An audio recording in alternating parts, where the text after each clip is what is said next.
Hey soldiers, had to come at you today with a third video. I'm sure you are aware of the incident that just occurred in one of the 7-Elevens out in California. There's been a development, a late-breaking development in that case. I want to talk to you about it. But for those of you who may not be aware, you had this would-be thief being taped, okay, on someone's cell phone. He had an industrial, one of those gray trash cans on wheels, just knocking merchandise off the shelf into that trash can, okay? Just blatantly stealing. The employees are standing right there. There's a customer taping the whole incident. And this guy's like, what? I'm going to do what I want to do.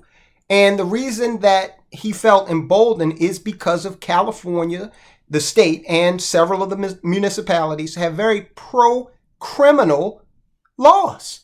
So he felt empowered by the state to go in and take advantage of a small business. And yes, if you own a 7-Eleven franchise, you're a small business owner, okay?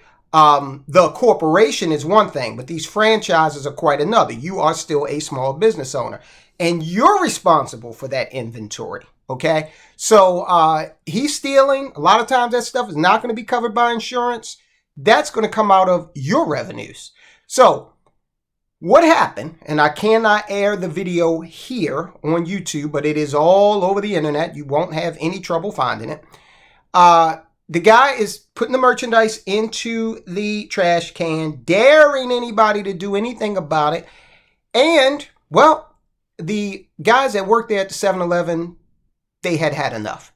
One of them grabbed him, and the other commenced to beating the would-be thief like a rented mule. And we're not talking Marquis de Queensberry rules here, okay?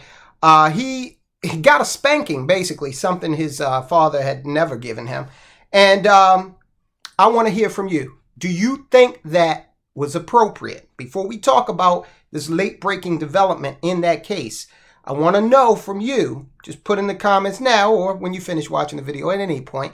I just want to see what you think about this. Now, could this be like an indicator that Americans, hardworking, tax-paying Americans are getting sick and tired of this garbage and are starting to kind of take the law into their own hands? That's one way to look at it, all right? Is that a road we really want to go down? Take a look at the most extreme case of vigilantism in recent history occurring in Haiti right now.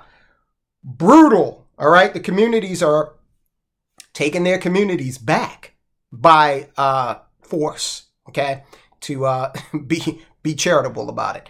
All right, so you got these two guys. Now, let's just go over some of the laws in California. You got that law that they passed called Proposition 47. Basically took a lot of the felonies and made them misdemeanors, all right? And then you got the recent law that they passed that said that for a whole bunch of different violations, you wouldn't have to come up with any bail, okay? So they even went retroactive with that and opened the jail cells and said, hey, look, if any of you guys have been sitting here because of any of these laws we just declassified with this new bail law, then you're free to go. So this is having the effect of kind of the same thing that occurred when Reagan got rid of the insane asylums, okay, back in the day, because those insane asylums did two things. Folk that may have wanted to act out were like, nah, I'm not going to do that. I'm going to keep it together because I don't want to end up in one of these asylums, okay? Now, let's just be totally honest about it. A lot of these places needed to be shut down. They were just abhorrent and treated people less than human, and that's never right. But you also have a lot of homeless people that were shunted out onto the streets, became homeless. Well, they became homeless because they weren't in that facility anymore, and their situation in many cases was worse. Now you got a whole lot of people, and look, let's just be adult about it. Everybody who's in jail is not innocent, all right? Now, I know innocent until proven guilty in a court of law, all right? Not in my neighborhood, that I'm just trying to go to work and pay my taxes and be a good citizen. All right. The presumption of innocence is for the government, not necessarily for we the people. All right. So this is complex, but the late breaking development here is while California is relaxing the way it treats criminals, these guys who went and, protected their store and protected their merchandise and livelihood, now they're being investigated. Okay. You can imagine how much they're paying in taxes for that store, on the merchandise that they purchase for the inventory, on and on and on. Okay. Payroll taxes, providing a service in the community, on and on and on, right? Now they are being investigated. Police investigating shop owner who took down armed thief with a stick.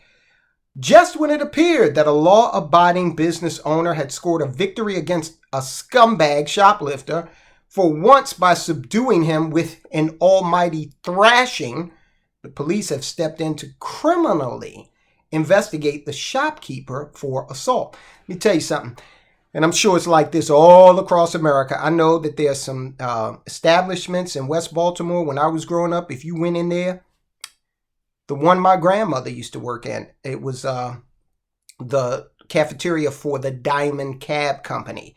And because my grandmother worked there, when we would go there, we would enter in through the kitchen where the workers would, that's their entrance, one of their entrances. And they had two, I was a young man then, very little guy, and they had two 12-gauge shotguns, all right, behind two of the doors. They were ready. And there had been a few instances where people tried to come in and rob them, and they didn't call the police.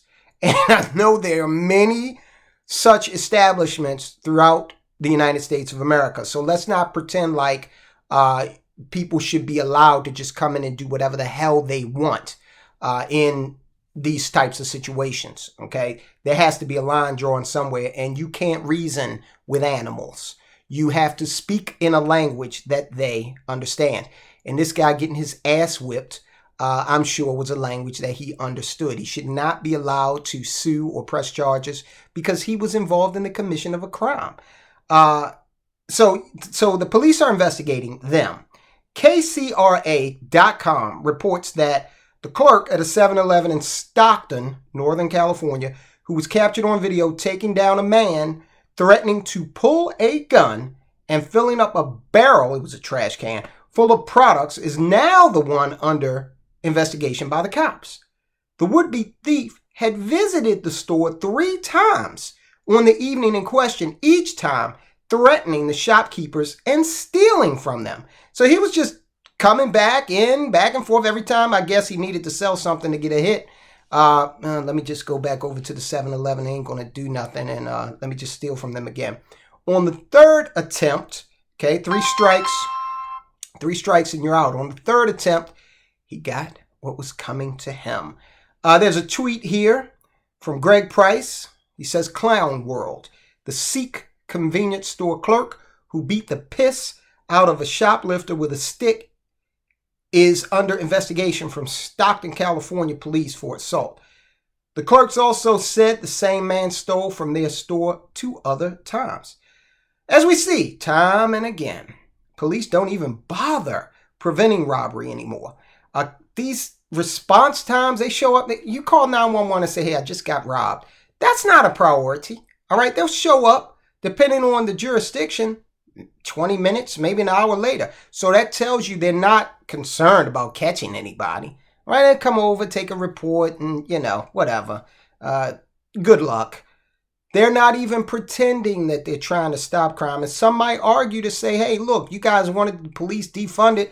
I don't know if these shop owners felt that way. I don't know if the majority of people in Stockton felt that way. But there is an attitude that has permeated police departments across the nation for the most part, especially in the large urban areas, that let's just be proactive and let's be rather reactive instead of proactive. Okay, so the police department is now treating business owners who are forced to defend themselves as the criminals, while the assailants have somehow become the victims. So, look, this is America, and the way this thing will probably break down is that guy's going to file a lawsuit. The insurance company for the 7-Eleven franchise owners, they're going to roll over. They're going to pay him. Hell, that guy might even sue Stockton, California. He might sue the guy that taped it. On and on. This is such a litigious society, disgustingly so, that we don't know what we might see. But that's what's happening. So you're supposed to just lay down and be a victim, okay? Because you know it's tough to get a gun and carry a gun in California. If the guy had shot him, God, he'd be under the prison by now, all right? There would have been an outcry because this would-be thief was black. The Sikhs, of course, are Indian origin. And so you would have had Black Lives Matter in the area, or some, facsimile of that type of group. Probably would have burned down the 7-Eleven by now if recent history is an indicator. This is unfortunate. Don't know what's going to happen with this, but we'll certainly continue to watch it. Look, check out this video. Oakland crime. Oakland, California. California again. Crime up there is unstoppable. The residents vote one way, but now you watch the video, you're going to see how upset they are that crime has taken over. You wanted the police to fund it? There you go. Guys, I'll talk to you soon.